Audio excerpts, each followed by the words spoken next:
오늘 우리에게 주시는 하나님의 말씀은 고린도후서 9장 1절에서 15절 말씀입니다. 유대에 있는 성도들을 돕는 일을 두고 나는 더 이상 여러분에게 글을 써 보낼 필요가 없습니다. 여러분의 열성을 내가 알고 있기 때문입니다. 나는 마케도니아 사람들에게 아가야에서는 지난해부터 준비가 되어 있다 하고 자랑하고 있습니다. 여러분의 열성을 듣고서 많은 사람이 분발하였습니다. 내가 이 형제들을 보낸 것은 우리가 이 일로 여러분을 자랑한 것이 헛된 말이 되지 않게 하려는 것이고, 내가 말한 대로 여러분이 준비하고 있게 하려는 것입니다. 혹시 마케도니아 사람들이 나와 함께 그리로 가서 여러분이 준비하고 있지 않은 것을 보게 되면 여러분은 말할 것도 없고 우리가 이런 확신을 가진 것 때문에 부끄러움을 당하지 않을까 하고 염려합니다. 그러므로 나는 그 형제들에게 청하여 나보다 먼저 여러분에게로 가서 여러분이 전에 약속한 선물을 준비해 놓게 하는 것이 필요하다고 생각하였습니다. 이렇게 해서 이 선물은 마지못해서 낸 것이 아니라 기쁜 마음으로 마련한 것이 됩니다. 요점은 이러합니다. 적게 심는 사람은 적게 거두고 많이 심는 사람은 많이 거둡니다. 각자 마음에 정한 대로 해야 하고 아까워하면서 내거나 마지못해서 하는 일은 없어야 합니다. 하나님께서는 기쁜 마음으로 내는 사람을 사랑하십니다. 하나님께서는 여러분에게 온갖 은혜가 넘치게 하실 수 있습니다. 그러하므로 여러분은 모든 일에 언제나 쓸 것을 넉넉하게 가지게 되어서 온갖 선한 일을 얼마든지 할 수 있습니다. 이것은 성경에 기록한 바 그가 가난한 사람들에게 아낌없이 뿌려주셨으니 그의 의가 영원히 있다 한 것과 같습니다. 심는 사람에게 심을 씨와 먹을 양식을 공급하여 주시는 하나님께서 여러분에게도 씨를 마련하여 주시고 그것을 여러 갑절로 늘려주시고 여러분의 의의 열매를 증가시켜 주실 것입니다. 하나님께서 여러분을 모든 일에 부요하게 하심으로 여러분이 후하게 헌금을 하게 될 것입니다. 우리가 여러분의 헌금을 전달하면 많은 사람이 하나님께 감사를 드리게 될 것입니다. 여러분이 수행하는 이 봉사의 일은 성도들의 궁핍을 채워줄 뿐만 아니라 많은 사람들로 하여금 하나님께 감사를 넘치게 드리게 할 것입니다. 여러분의 이 봉사의 결과로 그들은 하나님께 영광을 돌릴 것입니다. 그것은 여러분이 하나님께 순종하여 그리스도의 복음을 고백하고 또 그들과 모든 다른 사람에게 너그럽게 도움을 보낸다는 사실이 입증되었기 때문입니다. 그들은 또한 여러분에게 주신 하나님의 넘치는 은혜 때문에 여러분을 그리워하면서 여러분을 두고 기도할 것입니다. 말로 다 형언할 수 없는 선물을 주시는 하나님께 감사합니다. 오늘은 고린도후서 9장 말씀을 같이 나누려고 합니다. 고린도후서 8장 말씀에서 사도 바울은 고린도 교회에 구제 헌금을 하는 것이 하나님의 자녀들이 누리는 특권이라 하는 말씀을 하셨습니다. 헌금 설교를 했는데요. 9장은 여전히 헌금에 대한 말씀을 하고 계십니다. 사도 바울이 고린도 교회의 헌금에 대해서 또 말씀을 하는 것은 고린도 교회 교인들이 빨리 구제 헌금을 해서 예루살렘 교회에 어려움 당하는 성도들을 도와주고자 하는 마음으로만 하신 말씀은 아닙니다. 사도 바울이 헌금에 대해서 말씀을 하고 있지만 실제로는 고린도 교회 교인들을 위하여 그들이 회개의 부흥을 경험하고 교회가 은혜를 회복했으니 이제 예수님과 동행하는 참으로 복 있는 삶을 더 풍성하게 살아가게 하기를 원하여 이 말씀을 하고 있는 겁니다. 그것은 돈이 하나님인 이 세상 가운데 헌금이 가지고 있는 의미입니다. 헌금은 하나님의 자녀들이 하나님의 복을 누리는 참 놀라운 하나님의 은혜의 방편입니다. 사도 바울이 고린도 교회 교인들에게 예루살렘에 보낼 헌금을 미리 준비하라고 권합니다. 그것은 사도 바울이 그동안에 마게도니아 지역에 있는 다른 교회에 고린도 교회 교인들은 예루살렘 교회를 위해서 헌금을 준비하고 있다고 자랑을 하고 다녔습니다.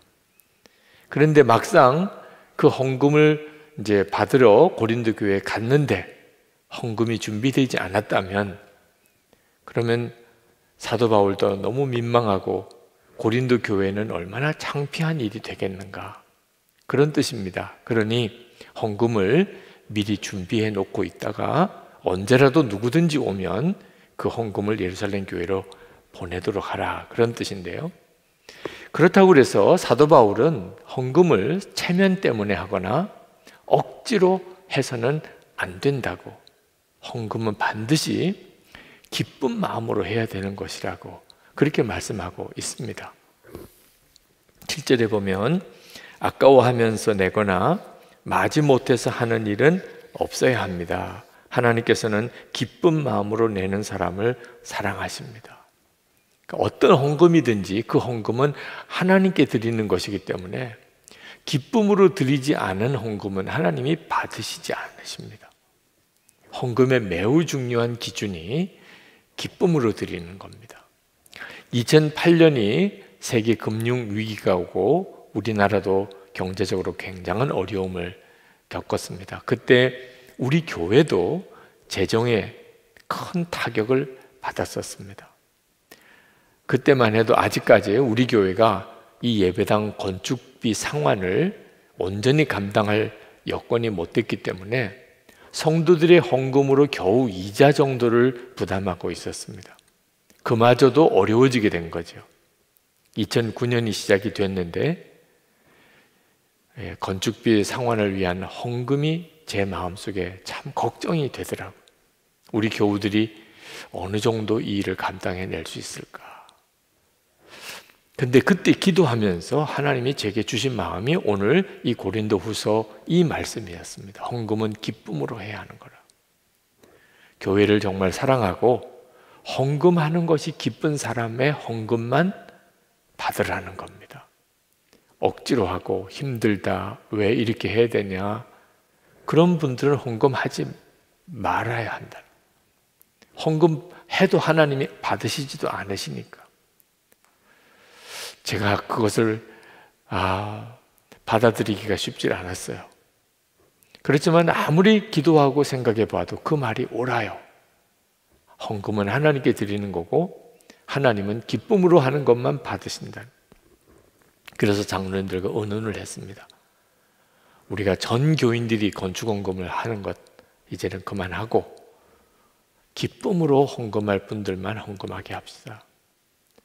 그렇지 않아도 힘든 때인데 다 헌금해달라고 그래도 쉽지 않은데 기쁨 마음으로만 헌금할 사람만 헌금하라니 장로님들도 결정하기가 참 어려웠을 텐데 다 믿음으로 반응을 해주셨어요.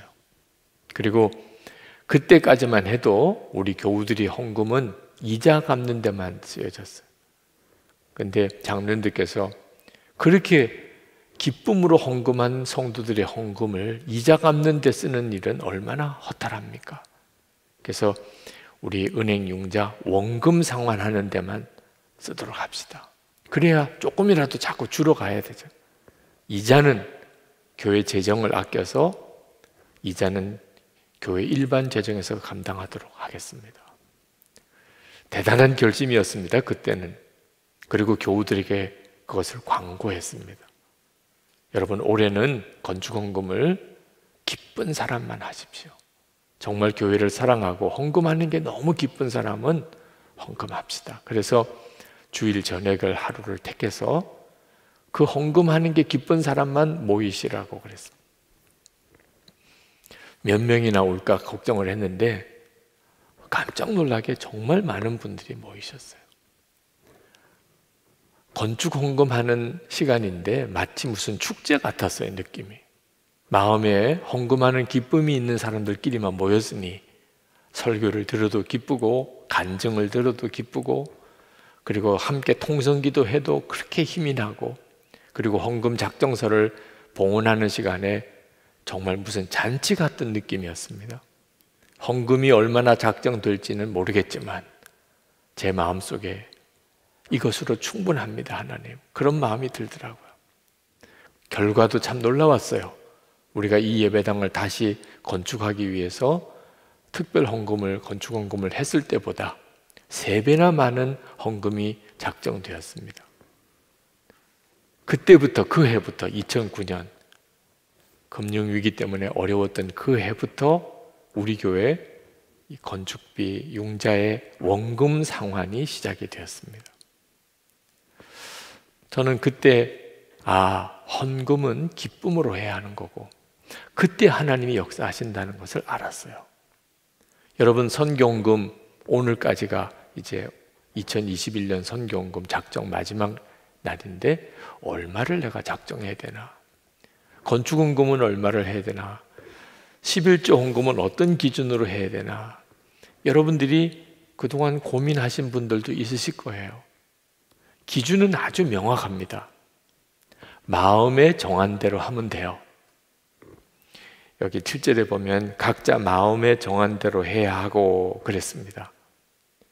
이 말은 누가 시켜서 해서 하는 거 아니고, 설득해서 헌금하는 것도 아니고, 누가 강요해서 헌금해서도 안 되고, 계산해서 헌금해서도 안 되고, 체면 때문에 하는 것도 아니고, 마음에 정한 대로 하라. 다시 말하면 마음대로 하라, 그런 뜻이죠. 정말 그렇게 해도 될까요? 그러면 헌금할 사람이 누가 있겠어요? 참 신비한 일입니다. 하나님의 자녀들은 마음에 헌금할 마음이 하나님이 주세요. 얼마 헌금하는 것까지 하나님이 다 가르쳐 주세요. 믿어지지 않죠? 빌립보서 2장 13절 말씀에 너희 안에서 행하시는 이는 하나님이시니 자기의 기쁘신 뜻을 위하여 너희에게 소원을 두고 행하게 하시나니. 하나님이 우리 안에 계셔서 하나님의 기뻐하시는 일을 위하여 우리 마음에 소원을 두고 행하게 하신다는 겁니다. 그래서 여러분이 무슨 헌금을 하든지 하나님 얼마를 할까요? 이렇게 꼭 물으셔야 돼요. 그러면 하나님께서 여러분의 마음에 얼마를 하라고 하는 소원을 주신다는 겁니다. 하나님의 기쁜 뜻을 이루기 위해서 하시는 일이니까 반드시 놀라운 역사가 있습니다. 여러분이 이제부터 헌금할 때마다 꼭 믿음의 실험을 한번 해보세요. 그리고 그것을 일기에다가 꼭 기록해 보세요. 내 마음에 이런 마음이 드는데 이게 하나님의 뜻일까? 그리고 한번 순종해 보는 훈련을 꼭 해보세요. 헌금에 대한 간증이 엄청나게 많아지게 됩니다. 하나님께서 왜 이처럼 우리 마음에 헌금할 마음을 주시면서 헌금을 하게 하실까요? 아주 답은 간단합니다. 우리에게 복을 주시려고 하심이라는 거예요. 사도 바울은 이것을 농부가 씨를 심는 것에 비유를 했습니다. 6절에 보면 요점은 이러합니다. 적게 심는 사람은 적게 거두고 많이 심는 사람은 많이 거둡니다. 10절에 심는 사람에게 심을 씨와 먹을 양식을 공급하여 주시는 하나님께서 여러분에게도 씨를 마련하여 주시고 그것을 여러 갑절로 늘려주시고 여러분의 의의 열매를 증가시켜 주실 것입니다. 여러분, 헌금에 대한 영적인 원리는요, 심고 하나님이 그것을 거두게 하시는 겁니다. 농부들이 곡식을 가지고 있지만 그 중에 일부는 종자 씨입니다. 그러니까 가지고 있는 곡식을 다 먹으면 안 되죠. 반드시 심을 씨는 따로 두었다가 봄에 뿌려야 가을에 또 거두잖아요. 우리가 가지고 있는 우리의 소유 중에 반드시 씨가 있어요. 다 여러분의 마음대로 쓰면 안 됩니다. 그러면 반드시 궁핍함이 와요. 종자씨를 먹어버린 농부처럼. 그 다음엔 거둘 게 없어지게 됩니다. 안타깝게도 많은 성도들이 이 점을 깊이 생각하지 않습니다. 가지고 있다고 다 자기 것이라고만 생각해요. 심어야 될 씨가 있는 겁니다. 여러분이 가난한 사람에게 나누어주고 하나님께 헌금하는 일은 씨를 심는 것과 같다는 거예요. 바보 같은 사람은 아우 그거 다 먹어도 모자란데 그 바보 같은 생각을 하는 겁니다. 씨를 심는 것은 농부에게 있어서는 절대로 아깝지가 않습니다. 왜? 그것 때문에 가을에 30배, 60배, 100배로 거두니까요. 하나님이 우리에게 우리가 가지고 있는 것 중에 어떤 것은 씨라고 말씀하시는 것은 우리를 더 풍성하게 주시려고 하심이지 그것마저 뺏어 가시려고 함이 아니지 않습니까? 심는 것이 곧 거두는 거예요. 이틀 전에 금요 성령 집회 때 인도의 최수진 선교사님이 여기서 간증과 선교 보고를 하셨습니다. 그분은 제가 부산제일교회 담임 목사로 있을 때 여자 자매 청년이었는데 인도 선교, 네팔 선교를 마음에 품고 파송을 받았어요. 한 여자 자매를 인도로 선교사로 보내는 것은 참 위험하기도 한 일입니다. 그렇지만 본인이 너무 강한 확신을 가지고 있으니 파송할 수밖에 없었습니다. 그가 인도에 가서 인도의 한 청년을 만나서 결혼을 했습니다. 완전히 인도 사람이 된 거죠. 두 아들을 낳고 하나이는 고등학생, 하나이는 중학생이 되었습니다. 인도의 어린이들, 인도의 여성들을 위해서 정말 귀한 사역을 했어요. 벨리쿱이라고 하는 교회도 개척하고 인도 여성들을 위한 선교 센터도 믿음으로 건축을 시작을 했는데 한 8천만 원 정도의 건축비가 모자라서 건축 중단이 되어버리고 말았습니다. 그때 그 큰아들이 고등학교 들어가서 학교에서 무릎을 다쳤는데 아주 크게 다쳤습니다. 한국에 급히 와서 수술을 받아야 될 사정이 되었는데 개척한 그 교회 교인들이 선교사님의 아들이 다쳤다고 수술비에 보태라고 헌금을 가져왔어요. 우리 한국 돈으로 80만 원인데 그 교회에 13가정 교인이 있습니다. 그들은 한 달 월급이 5만 원인 차밭 노동자들이에요. 그러니 80만 원은 그 전 교인들의 한 달 동안의 생활비 이상을 다 모은 거예요. 선교사님이 그것을 받아들고 울었대요. 제가 그 이야기를 전해 듣고 설교 시간에 그 선교사님을 간단히 소개를 했습니다. 그런 일이 있었노라고. 우리 교우 중에 한 분이 그 설교를 듣고 마음에 참 감동을 받아서 그 여성센터 건축비 남은 8천만 원을 자기가 헌금하겠다고. 그래서 80만 원 헌금이 8천만 원 헌금이 되어버렸어요. 그 선교사님이 인도로 돌아가서 그 벨리쿱 교회 교인들에게 그 되어진 일을 이야기를 했습니다. 여러분이 주신 80만 원이 이렇게 이런 과정을 거쳐 한 달 만에 우리 여성센터 8천만 원의 남은 건축비가 되어서 왔습니다. 그 교인들이 얼마나 기뻐하며 춤을 추며 놀래며 하나님 아버지를 찬양했다는 거예요.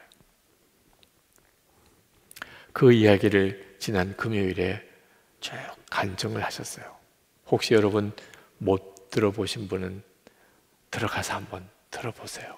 그 간증이 참 귀하고 아름다웠어요. 헌금은 이런 역사가 있는 거예요. 하나님께서 우리에게 어떤 때는 정말 눈물의 헌금을 받으시는 것 같아도 그게 씨니까 너무 귀한 거예요. 하나님이 씨로 삼으셔서 하나님이 넘치게 주시려고 하심이라는 거예요. 그래서 고린도 교회 교인들에게 사도 바울이 예루살렘 교회를 향한 구제 헌금을 정말 정성을 다해 미리 마음의 준비를 하고 미리미리 준비해서 그렇게 헌금을 드리라고 권하는 겁니다. 우리도 선교 헌금 작정을 오늘까지 하지만 하나님이 여러분에게 그 일을 씨를 삼으셔서 하나님이 넘치게 복을 주시려고 하심이라는 거예요. 우리가 주님의 뜻대로 이렇게 헌금하고 순종하면 하나님은 반드시 우리를 이렇게 넘치게 하나님이 주세요. 사람에게 심고 하나님이 주시는 거죠. 기독교 국가들 그 오랜 세월 동안 하나님의 말씀대로 살아본 나라들은 다 선진국이 됐잖아요. 우리의 자손들도 반드시 열매를 거둬요. 저는 목회하면서 많은 목사님들을 만났는데 참 신실하고 충성스럽고 말씀도 좋고 복음도 분명하신 목사님이신데 목회 현장은 참 어려운 분들을 봅니다. 그런데 저는 그분들에 비하면 말할 수 없이 부족한데 저는 목회하는 현장에 참 열매가 많아요. 어떤 때는 그 목사님들에게 너무 미안합니다. 저는 개인적으로 왜 이런 일이 생기나 하고 생각하면서 6.25 때 순교하셨던 할아버님, 피난 시절에 피난 내려오셔서 그 어려운 때에 목회하느라고 고생을 많이 하시다가 그렇게 은퇴하고 돌아가신 저희 부친, 그분들의 심은 씨앗의 열매를 제가 거두는구나, 그런 생각을 합니다. 이따금 하나님께서 저에게도 어떤 것을 헌신하라고 요구하실 때가 있으셨어요. 부끄러운 이야기이긴 합니다만 그때는 정말 많이 울었습니다. 이렇게까지 해야 되나? 그런데 사실은 그것은 하나님께서 나에게 엄청나게 복을 주시려고 복의 씨를 심게 하는 것이었는데 그때는 그걸 깨닫지 못했기 때문에 힘들다, 그렇게 눈물도 흘렸던 참 부끄러운 저 자신인 것을 봅니다. 이제는 희생과 헌신이 요구될 때 깨달아요. 하나님 앞에 갔을 때 받을 상급이 크구나. 그래서 이제 조금 철이 든 것 같습니다. 여러분들도 한번 생각해 보세요. 정말 하나님이 풍성하게 주실 씨를 심으시고 계신지, 자녀들이, 후손들이 두고두고 거둘 수 있는 그런 축복의 씨를 내가 심었는지, 내 때에 거두지 못해도 좋아요. 우리 아이들, 자손들이 거둘 수 있으면 정말 잘한 거죠. 그러나 우리가 이렇게 하나님 앞에 드리고 어려운 사람을 도와서 심은 이 축복의 씨가 이 세상에서만 다 거두는 거 아닙니다. 이 세상에서 잘 되고 자손들이 복을 받는 것은 진짜 하나님이 주시려는 열매의 그림자예요. 상징에 불과해요. 우리가 심고 거두는 것의 진짜는 하늘에 쌓여있는 보화예요. 부자 청년이 예수님에게 와서 영생을 얻는 것에 대해서 질문했을 때 예수님이 그 부자 청년에게 내 가진 모든 소유를 가난한 자에게 다 나눠주고 나를 따르라, 그렇게 말씀하시면서 약속하셨어요. 마태복음 19장 21절에 그리하면 하늘에서 보화가 내게 있으리라. 이 땅에서 심고 하늘에서 보화가 있다는 거예요. 이게 진짜인 거예요. 하나님의 나라에 눈이 뜨인 사람은 반드시 이 세상에서 더 움켜쥐려고 하지 않아요. 바보가 아닌다 하면 그렇게 할 사람이 아무도 없어요. 하나님의 나라에서 거둘 보화가 이 땅에 있는 것과 비교가 안 되니까. 근데 하나님의 나라에 눈이 뜨이지 않은 사람은 구제가 쉽지 않아요. 현실적으로 내 것을 주어야 되는 거니까요. 그러니까 항상 그 점에 대해서 계산하느라고 진짜 복을 누리지를 못하는 거죠. 여러분에게는 하늘의 보화가 어느 정도 쌓인 것 같습니까? 생각하고 사셔야 돼요. 나에게는 하늘의 보화가 어느 정도 쌓였을까? 구제에 대해서 인색했던 순간 누구에게나 있을 겁니다. 헌금하는 게 아깝다고 느껴지는 순간이 없었던 사람이 누가 있겠어요? 은혜가 깨달아지지 않으면 누구나 그럴 수밖에 없습니다. 근데 은혜의 눈이 뜨이면 완전히 마음이 달라져요. 8절에 보면 하나님께서는 여러분에게 온갖 은혜가 넘치게 하실 수 있습니다. 그러하므로 여러분은 모든 일에 언제나 쓸 것을 넉넉하게 가지게 되어서 온갖 선한 일을 얼마든지 할 수 있습니다. 하나님은 우리에게 모든 은혜가 넘치게 하실 수 있대요. 우리가 어떤 일이든지 마음껏 쓸 수 있는 넉넉한 재물을 주실 수 있대요. 네, 항상 마지막 하나님이 그렇게 하시는 목적을 알아야 돼요. 온갖 선한 일을 마음껏 하게 하기 위해서 그래요. 안타깝게도 많은 성도들에게 이 마지막 소원이 없어요. 온갖 선한 일을 마음껏 하려고 하는 마음만 있으면 하나님은 모든 은혜를 마음껏 부어주신다는 거예요. 그런데 우리가 하나님의 기뻐하는 뜻대로 보내고 흘려보내고 돕고 헌금하는 마음에 인색함이 있으면 하나님의 주시는 하늘의 축복의 문도 닫혀버리게 돼요.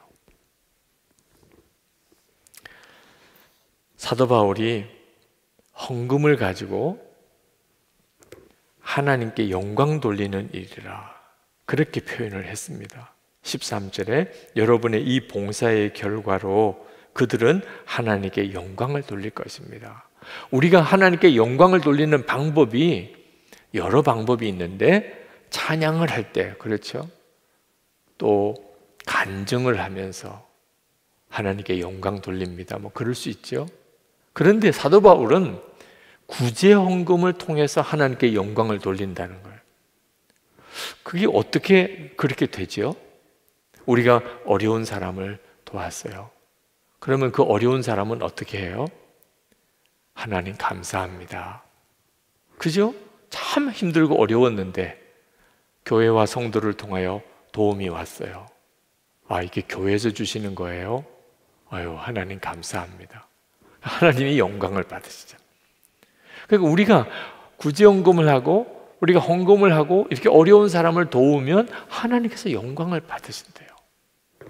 12절 말씀을 보십시다. 여러분이 수행하는 이 봉사의 일은 성도들의 궁핍함을 채워줄 뿐만 아니라 많은 사람들로 하여금 하나님께 감사를 넘치게 드리게 할 것입니다. 하나님께서 11조를 바치라고 하셨어요. 하나님께서 돈이 왜 필요하시겠어요? 첫 열매는 하나님 것이라 그랬어요. 하나님이 돼지 새끼나 염소 새끼가 왜 필요하겠어요? 100% 우리들을 위해서 하라는 거예요. 하나님께서 11조 바치라, 감사헌금 드리라 다 그러지만 100% 우리를 위해서 하시는 거예요. 그것을 가지고 어려운 사람을 도우라, 필요한 사람들에게 나눠주라는 거예요. 그러면 그 드린 사람, 그 일을 위해 쓰임받은 교회가 복을 받는데 도움을 받은 사람은 갚을 방법이 없어요. 그러니 어떻게 해요? 하나님, 그 교회, 그 성도에게 갚아주세요. 하나님이 갚아주세요. 그 교회와 그 성도가 나에게 이렇게 했습니다. 하나님, 그 교회에 복을 주세요. 부흥을 주세요. 그 성도에게 복을 주세요. 그렇게 기도하잖아요. 14절에 봅시다. 그들은 또한 여러분에게 주신 하나님의 넘치는 은혜 때문에 여러분을 그리워하면서 여러분을 두고 기도할 것입니다. 여러분, 우리가 하나님 앞에 복을 받을 때 반드시 축복 기도가 필요합니다. 하나님이 그런 방법을 정해 두셨어요. 여러분이 랜선 축복 기도 새해 하시죠. 교구 목사님께서 여러분들이 기도 제목을 가지고 가정마다 축복 기도를 먼저 합니다. 하나님이 복을 먼저 빌게 하세요. 그리고 그 기도에 하나님이 응답하시는 방법으로 하나님이 역사하십니다. 그래서 목회자를 세우고 성도들을 목양하게 하는 거예요. 그런데 여러분, 이 축복 기도가 목사님만 하는 게 아닙니다. 아주 가난한 사람이 축복 기도를 해요. 여기에 나오는 것처럼. 자기는 갚을 길이 없어요. 그런데 도움을 받았어요. 하나님, 저들에게 복을 주세요. 여러분, 목사의 축복 기도보다 더 하나님이 기뻐 쓰시는 축복 기도가 가난한 사람의 축복 기도예요. 이 비밀을 알아야 돼요. 사람에게 심고 하나님이 거두게 하시는 거예요. 그래서 갚을 길이 없는 사람이 여러분 보배예요. 여러분 주변에 여러분이 좋은 음식 하나 대접하면 그 다음에는 그 사람이 또 여러분에게 대접하고, 이런 관계는 아무리 돈을 많이 써도 복이 없어요. 주고받는 관계니까. 그런데 갚을 길이 없는 이제 연로하신 약해지신 부모님에게 잘하는 거, 그 부모님이 어떻게 하겠어요? 하나님, 저 아이가 나에게 이렇게 잘합니다. 하나님, 저 아이에게 복을 주세요. 이제는 축복 기도밖에 할 게 없어요. 정말 선교사님, 갚을 길이 없지요. 하나님, 저 성도님이, 저 교회가 우리에게 이렇게 했습니다. 하나님, 저 교회에 복을 주시고 저 성도님에게 복을 주세요. 지나가는 노숙인 한 사람이라도 여러분이 그에게 잘해주면 그분이 할 일은 뭐예요? 하나님이 계시면 저 사람에게 복을 주세요. 그런 마음의 소원이라도 가지면 그게 다 우리에게 복이 된다는 거예요. 이것이 하나님께서 헌금을 드리게 하는, 구제하게 하는 일을 통하여 성도들에게 복을 주시려는 방법이라는 겁니다. 그래서 고린도 교회 교인들에게 너희들이 은혜의 회복을 얻었으면 이제는 힘써 그 은혜가 여러분에게 복이 되도록 흘려보내라는 겁니다. 그러면 목사님, 우리가 어려운 사람 그냥 도우면 되지 왜 꼭 교회에다가 헌금을 해야 되는 겁니까? 우리가 형편 따라서 어려운 사람을 직접 도울 수도 있어요. 그런데 거기에는 항상 이런 위험이 따릅니다. 도움을 받은 사람이 하나님께 감사하기보다 자기에게 직접 도와준 사람을 의지하게 되는 거예요. 저 사람이 나를 도와줬어. 그런데 교회를 통하여 도움이 가면 하나님이 하셨구나. 물론 누군가가 헌금을 했겠지만 하나님이 하셨구나. 그래서 하나님이 우리를 감추시고 하나님이 영광 받으시는 방법으로 교회를 통하여 구제하고 돕고 선교하게 하시는 거예요. 교회도 성도들의 헌금을 잘 써야 합니다. 성도들이 여러 제목으로 헌금한 것은 기본적으로 어려운 사람을, 어려운 교회를, 선교사님들과 사역자들을 도우라고 헌금이 된 거거든요. 왜 자꾸 퍼주기만 해요? 이런 말은 하나님의 복을 걷어차는 말입니다. 정말 조심할 일이에요. 퍼주기만 하는 게 아닙니다. 그건 다 씨예요. 그 다음에 거둘 것이 얼마나 엄청난지 몰라요. 우리도 모자라는데 그래서 사실 더 심어야 되는 거예요. 모자라는 이유가 뭐죠? 농부 같으면 무슨 일이 있어도 씨를 심고 거두려고 할 거예요. 여러분, 우리가 예수 믿고 받은 은혜가 엄청납니다. 그런데 하나님의 고다음 계획이 있어요. 우리 속에서 생수의 강이 흘러나가는 겁니다. 우리 주변에 있는 모든 이들에게 우리를 통하여 생수의 강이 흘러가는 거예요. 이것이 바로 하나님이 우리를 축복하는 원리예요. 우리는 교회든지 개인이든지 다 하나님의 축복의 통로일 뿐입니다. 우리가 사람들에게, 어려운 사람에게 문이 열리면 열릴수록 하늘 문은 더욱 열려요. 사람들에게 문이 닫히면 하늘 문도 닫혀버려요. 사도 바울이 고린도 교인들에게 예루살렘 교회를 돕는 일을 위한 헌금을 말씀하면서 핵심은 헌금에 있지 않고 고린도 교회 교인들이 더 풍성한 삶을, 더 놀라운 은혜의 삶을 누리고 살도록 하려는 것에 있었어요. 오늘도 사랑하는 성도 여러분, 이제 우리 같이 기도할 때 하나님, 제가 복의 통로가 되기 원합니다. 하나님의 은혜의 통로로 쓰임 받기 원합니다. 제가 믿음이 있고 은혜의 눈이 열려서 부지런히 심는 자가 되고 이 땅에서도 누리고 하늘나라의 보화가 있게 해 주시옵소서. 우리 다 같이 통성으로 기도하겠습니다. 은혜와 사랑이 많으신 아버지 하나님, 놀라우신 하나님의 은혜와 하나님의 역사하심을 찬양합니다. 크신 하나님의 은혜, 놀라운 하나님의 역사를 찬양합니다. 우리 은총을 통하소서. 오늘도 하나님께 나와 예배하는 사랑하는 성도들에게 하나님 부으시고 역사해 주셔서 충만하게 하시고 주님 온전히 사로잡아 주소서. 놀라우신 아버지, 놀라우신 하나님, 은혜로 저의 주시는 주님 주관하시고 하나님 부어주시기를 원합니다. 하나님의 크신 은혜로 더욱 같이 해주시기를 원합니다. 하나님의 놀라우신 은혜와 사랑을 보여주소서.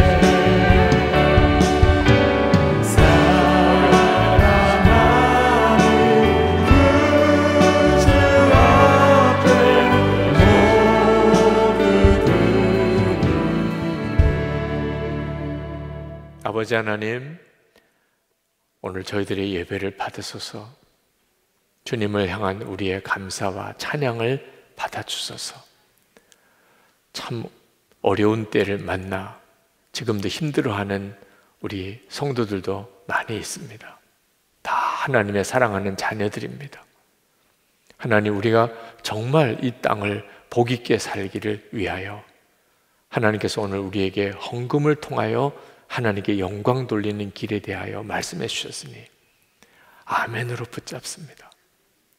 하나님, 우리의 마음에 주님께서 우리가 복을 받도록 하나님 흘려보내고 섬기고 또 헌금할 마음을 주신다는 것을 우리가 믿습니다.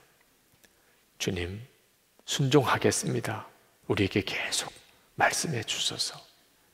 사랑하는 성도들이 믿음의 결단으로 주님 앞에 드리기를 힘쓰고 어려운 이들을 돕기 원할 때 주님, 심은 것이 추수를 할 때 말할 수 없이 비교할 수 없이 풍성해진 것처럼 그런 은혜를 누리고 살게 하여 주옵소서. 오늘도 주께 감사하며 믿음으로 드리고 선경금을 작정하는 사랑하는 성도들, 11조와 감사헌금과 건축헌금과 구제헌금 드리는 그 제목 위에 주님이 영광을 받으시기 원합니다. 성도들의 생업을 지켜주소서.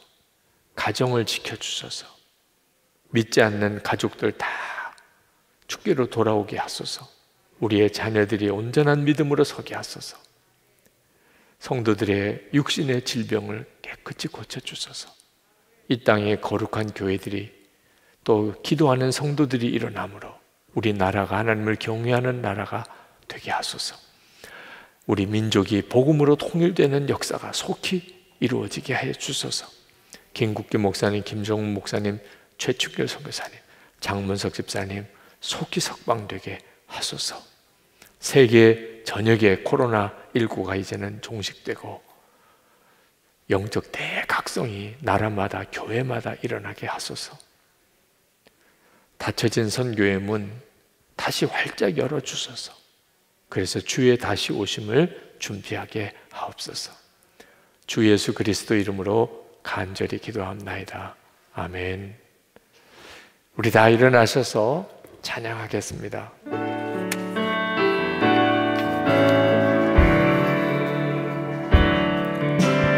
내게 있는 모든 것은 아낌없이 드리네. 사랑하고 의지하며 주만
우리의 생명의 주 예수 그리스도의 크신 은혜와 좋으신 아버지 하나님, 그 풍성하신 사랑하심과 지금도 우리와 함께 계시는 보혜사 성령의 교통하심이 하나님께 예배하는 모든 성도들 위해 충만하시기를 축원하옵나이다.